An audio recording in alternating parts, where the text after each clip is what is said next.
বিসমিল্লাহির রহমানির রহিম। ভাই ও বোনেরা, যে যেখান থেকে আমাকে দেখছেন এবং শুনছেন, আপনাদের সবাইকে আমার সালাম, আসসালামু আলাইকুম। আশা করি আপনারা ভালো আছেন, আমিও ভালো আছি। UK property gossip by Tasmina YouTube চ্যানেলের পক্ষ থেকে জানাই শুভেচ্ছা। আজ মার্চ মাসের 28 তারিখ শুক্রবার 2025। এই মুহূর্তে লন্ডনের তাপমাত্রা আছে 12 ডিগ্রি সেলসিয়াস।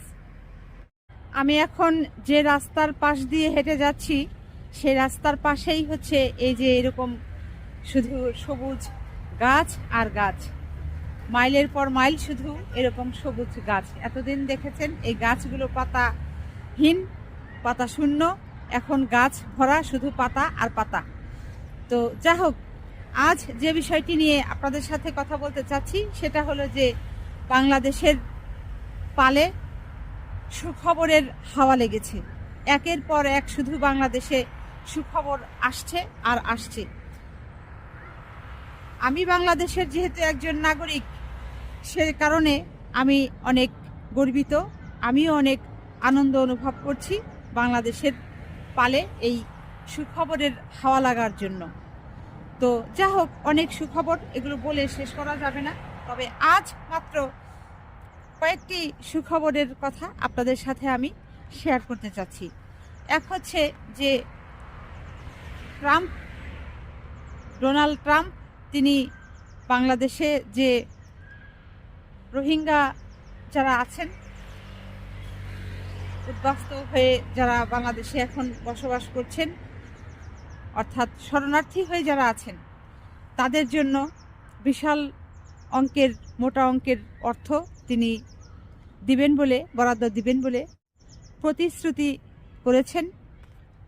তারপর হচ্ছে এটি একটি বড় আনন্দের খবর, যেখানে সারা বিশ্বে এই বিভিন্ন খাতে শুধু অর্থ বিয়োগ করে, মানে কমিয়ে আনে, কেটে কেটে দেয়। আর সেখানে এই ট্রাম্প সরকার কিংবা ট্রাম্প প্রশাসন যেটাই বলেন, তারা বাংলাদেশে চট্টগ্রামের যে রোহিঙ্গা শরণার্থী যারা আছেন তাদের জন্য বিশাল অঙ্কের অর্থ বরাদ্দ দেওয়ার প্রতিশ্রুতি দিয়েছেন। এটি একটি সুখবর। তারপর হচ্ছে যে আপনারা দেখেছেন গত 2 সপ্তাহ আগে এই ডোনাল্ড ট্রাম্প, তার সরকার সিদ্ধান্ত নিয়েছে যে পৃথিবীর 43টি দেশের সাথে তারা সম্পর্ক রাখবেন না। এই 43টি দেশের ভেতরে অনেক দেশই পড়েছে, বিশ্বের অনেক দেশই পড়েছে, কিন্তু সুখবর হলো যে সেই লিস্টে বাংলাদেশের নাম নেই। তার মানে বাংলাদেশের নাগরিকরা অবাধে ভিসা নিয়ে বৈধভাবে আমেরিকাতে যেতে পারবে, আসতে পারবে, ব্যবসা করতে পারবে, এরকম আরও অনেক কিছু ইত্যাদি ইত্যাদি।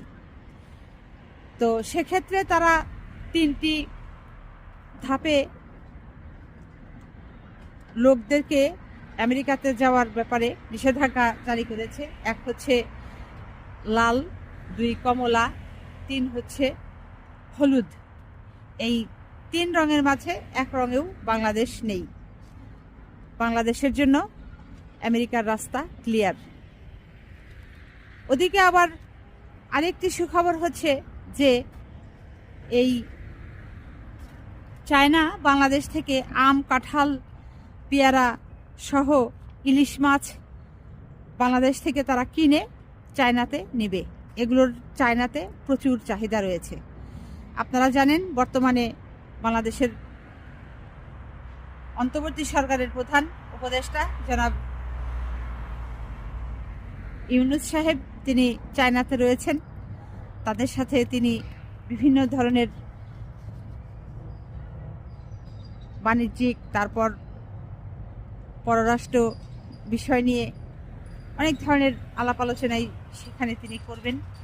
এবং বাংলাদেশের সাথে 2 দেশের সম্পর্ক, বন্ধুত্বের সম্পর্ক আরও কীভাবে জোরদার হয়, বাংলাদেশের রোগীরা কীভাবে চায়নায় যাবেন, সুচিকিৎসা পাবেন, নেবেন, সে বিষয়েও অনেক আলাপ আলোচনা হবে।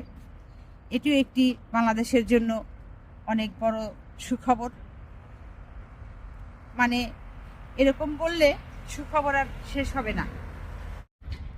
তো যে কথাটি আসলে বলতেই হয় যে বাংলাদেশের গ্রহণযোগ্যতা বিশ্বের উন্নত ধনী দেশগুলোর কাছে এখন দিন দিন বেড়েই চলছে।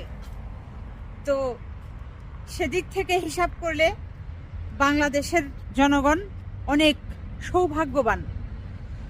আর এই বিষয়টি উন্মোচন করে দিয়েছেন, বলে দিয়েছেন, প্রকাশ করেছেন এবং বাস্তবে সেটি দেখিয়ে দিলেন কে? বর্তমানে যে অন্তর্বর্তী সরকার আছে এই সরকারের প্রধান, বাংলাদেশের সুযোগ্য নাগরিক ডক্টর মোহাম্মদ ইউনূস। ধন্যবাদ জনাব ইউনূস সাহেব আপনাকে। আপনি বাংলাদেশের পক্ষে কাজ করছেন, বাংলাদেশের মেহনতি মানুষের প্রতিনিধি হয়ে আপনি কাজ করছেন, এজন্য আপনাকে অনেক অনেক শুভেচ্ছা এবং ধন্যবাদ। কাজেই ওই আমেরিকাতে কে কি বলল বাংলাদেশ সম্পর্কে, আর একটা দল আছে তারা অনেক চমকে যান, ভয় পেয়ে যান। এত ভয় পাওয়ার কিছু নেই, চমকে যাওয়ার কিছু নেই। বাংলাদেশের মান সম্মানটা ঠুনকো কাচের গ্লাসের মতো না যে টুকা দিবে আর ভেঙে চুরমার হয়ে যাবে, এরকম আপনারা আশা করি ভাববেন না। আপনারা দেখেছেন গত কয়েক মাস আগে কিভাবে ভারতীয় নাগরিকদেরকে হাত বেঁধে, পা বেঁধে, চোখ বেঁধে তারপর ওই পণ্যবাহী কার্গো বিমানে করে আমেরিকা থেকে কিভাবে ভারতে পাঠিয়ে দেওয়া হয়েছে ভারতীয় নাগরিকদের। এবং সেই দেশে যারা ফেরত গিয়েছে আমেরিকা থেকে ভারতে, তাদের কি পরিমাণ ক্ষোভ, আক্রোশ ওই মোদির ওপর, মোদি সরকারের ওপর। তো সেক্ষেত্রে আপনারা একজন বাংলাদেশিকে পাবেন না যে এরকম হাত পা বেঁধে, চোখ বেঁধে বাংলাদেশে পাঠিয়েছে, এরকম কিন্তু কোনো দৃষ্টান্ত নেই, নজির নেই, কোনো রেকর্ড নেই। কাজেই এই কিছু হলেই একেবারে একটা গ্রুপের মানুষজন খুব মাথা গরম করে ফেলেন, খুব বেশি হতাশ হয়ে যান, ফেসবুকে স্ট্যাটাস দিতে থাকেন, লিখতে থাকেন যে এই বুঝি শেষ। আসলে শেষ নয়, ধরে নেবেন যে ওখান থেকেই শুরু হয়েছে। তো যা হোক, আজ আর কথা বাড়াবো না।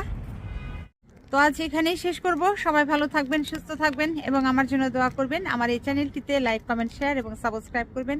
আসসালামু আলাইকুম, আল্লাহ হাফেজ।